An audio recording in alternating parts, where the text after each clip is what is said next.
in some way it's true for him, how he felt. The script was more or less precise, but there was no dialogue. So there's another true level of his feelings.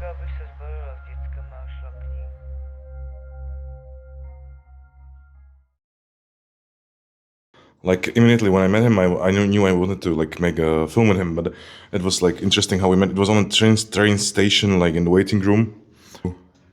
He approached me, and I was like kind of scared of him. I didn't know what does he want from me, and it's a true story. And I had this idea, like, okay, I was still in a film school, but like I was like, oh, but this guy is like he's really like interesting looks for the film. Like maybe if I like offer him a small role in a student film, he won't like hurt me or anything. He will be like, oh, this is my like film friend, you know.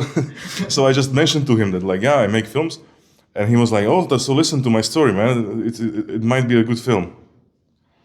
And I always like really wanted to make like these super personal films, and this was like the story he told me, yeah, on the train station. We made a short movie. It was a like more documentary movie, and it was great because we have a lot of material. We heard a lot of stories, and from this we started to make this synopsis or a treatment for a movie, for a script.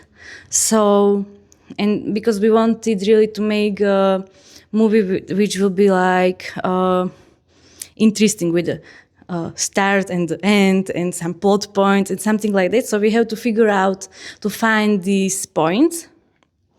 And when we have it, we know, yes, we can make it. We can make this movie.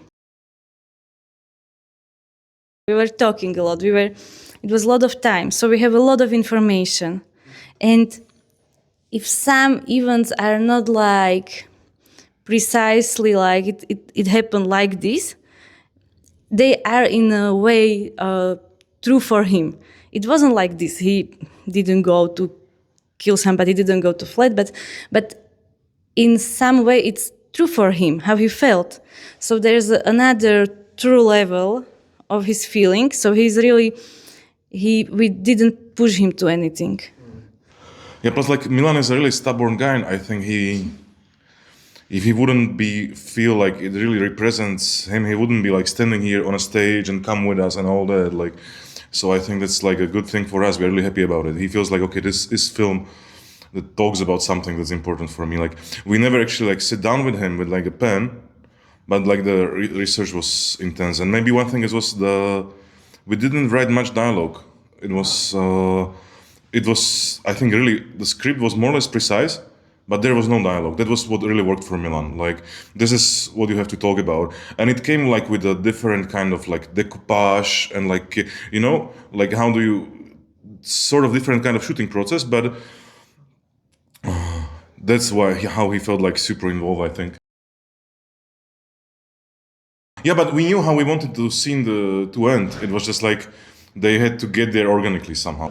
Now, for us, it was always like a feature film. We always was like, okay, this is a feature film. Like, but what was it like? Instead of like the actor learning the dialogue, we were like, no, he's just gonna talk about like this and this and this. And he just goes. Yeah.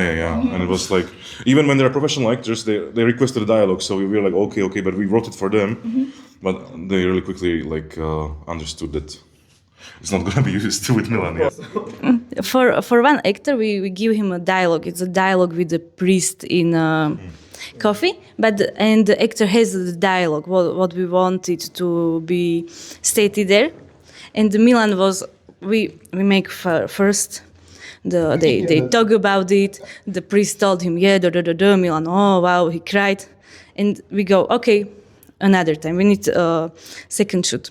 And Milan was, but you told me it already. I know what you are talking. why are you talking? Yourself, yeah. Yes, again. And the actor was really like, it will be hard today.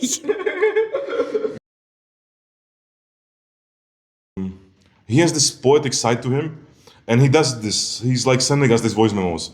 So they were crafted for the film, but again, it was like I think it translates to English, but like in our like languages, like Czech and Slovak, it's unbelievably poetic. Like it's the word choice. It's like so unusual the way he puts sentences together. But I think in a way you can also like it translates to English somehow. Yeah. But yeah. So, but this is something he does. So it was like it was actually like we edited them together and re-recorded some of the sentences and added something. But it's like, yeah, I think that's like the whole film was like this. It's like all of these things happen, and we just like recreated them. It has to be mentioned. It was like super low budget, even for like Eastern Eastern European like debuts. It was still like so. It was like a Blackmagic 6K with like a great grader. It was like Congratulations to grader. But no, but the lenses. Yeah, the thing was the lenses. I think that's what they did. It was there was like an insane hours we put to like testing the lenses. So it's like we didn't want like a specific look, but like something like I don't know what is this, but you know that kind of like it's just a special feeling. So it's like a combination, but I think it's Minolta lenses. They were not used on a feature film to my knowledge like yet properly. So and they are specific. They have like different color rendering. So this is where it actually with the grader. Yeah.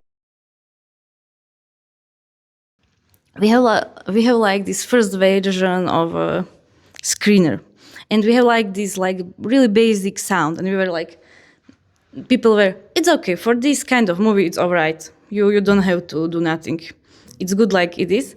But we were like, why we shouldn't try to make, because we put a lot of effort in everything in this movie, so we're like, maybe we should put effort in really everything in this movie.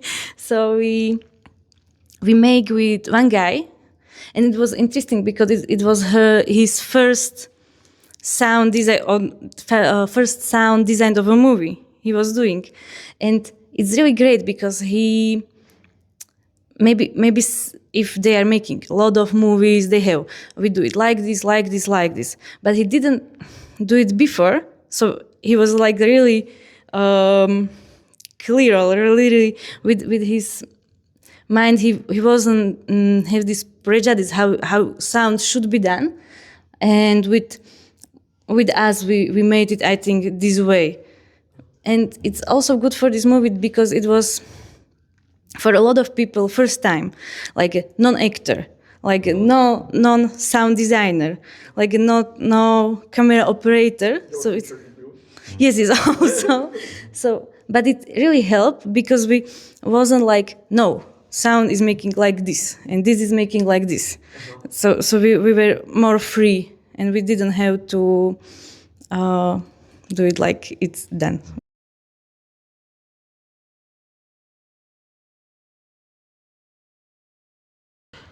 I think I'm 31, Anička is the same age. So we grew up like, they teach in our film school. And it was actually like so cool because it was like, for us, like Ivan Ostrochovsky's film Koza, there was, we couldn't believe what we were seeing back then. There, it was like hearing Nevermind for the first time from Nirvana or something like this, like because after communism and all, there was this idea like we can't make like films here. It's too small. There's no money for that. Like you need like all these trucks and all these actors and that, and it's like you can't make a good film here. Like get over it. And this is something of what we were hearing in film schools. So basically, yeah, I think that the names we mentioned, it's Mino Remo and it's Ivan, that just proved like otherwise. So it's like there is a lot of like heritage, I would say, Yeah. Yeah, and plus it's still. I think still we can't afford making this big scale films in Slovakia. Yeah, so this was this great generation of filmmakers, and we're actually like proud to go in their footsteps. Plus, it's super free. You needed a 5-man crew, and it could be watched as a feature film. Somehow we find Milan a good actor. It's like it's a non-actor, but we think he's a great actor. It wasn't like we can't make some emotional scenes with him. We can use him like an actor. His family are also non-actors. It was, but they make a great job. But we have to figure out how to work with them. But we really feel like he's an actor, and we want him to feel like that, and he want him to maybe, but we can't like help him. But we won't make. We will be very happy if he can act again, maybe in something not playing himself. I mean, I am. We are like so compatible. It's beautiful in a way. Like exactly the things I'm really bad at, Anna is great at. Plus, and we have like in 85% the same taste, which is good because it's not. And we like, yeah. But I think I'm like super introverted, even though like it doesn't say, I talk a lot right now. But like, I'm super shy about my ideas. Like it's super hard for me like to go to an actor and just tell him like, try this and try this. It's like when I do something on my own, I literally don't do these things out of being shy. So and Anna, she is like more this like I think she feels like a director on set. I'm a little bit more hidden and all, but like it works for me. I mean, you can. But I think also we made a lot of time for preparation together, so we can talk about it. We can argue about it. We can try it. We also try these scenes. We go, and we also can make a lot of things like together, only us. So it's really great. We can, and we always were thinking that what will be the movie when only I was doing it and only Šimon, and it's so much fun for us because we really like that we have to a little bit argue our stuff that it's really movie from both of us. It's and I really like this idea that we make it together because it will be really two different movies if we make it separately. I always like really like this like Paul Gauguin paintings, right? But I'm mentioning this because it was like it's not like we're comparing ourselves to him, but it was that there was like this huge tension. It was like the maximum point of tension between like abstract and super figurative. He was like a street photographer and like super abstract painter in the same time. And I mean, we love this tension so much, and I think this is where we were like what we were going for. Like Anna, she has like a lot of experience in drama and in like classical writing. Like she knows her Shakespeare's and her Tennessee Williams and all that, and like how people behave under what circumstances and why they do that. And I'm just this like experimental filmmaker who would like film the road for and it would rain and put their weird music. But like we understand that it's like we wanted this tension.